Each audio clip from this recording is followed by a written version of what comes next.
So the first component of reading is phonemic awareness.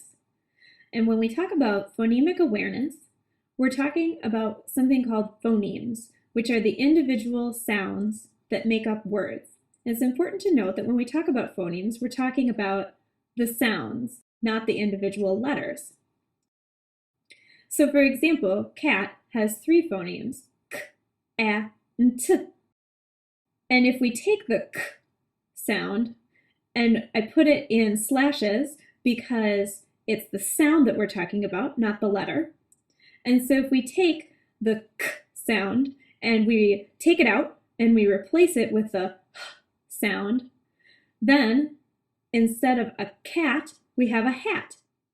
And because we have phonemic awareness, we know that cat and hat rhyme, as well as rat and bat.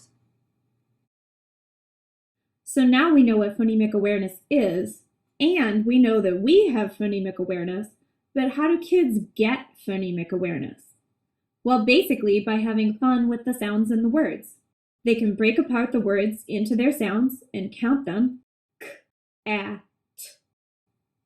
Or they could identify rhyming words in books or songs, or come up with their own rhymes.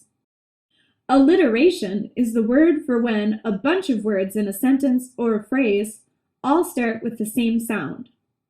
Identifying where this happens and the sound that it happens with can be a good way to develop phonemic awareness, as well as coming up with other words that start with that sound.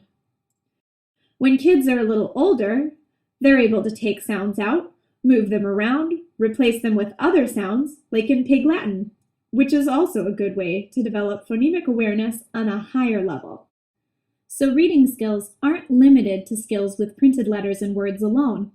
Talking about, manipulating, and playing with the sounds and words can give kids a good foundation to build on when they do start to match sounds to letter combinations.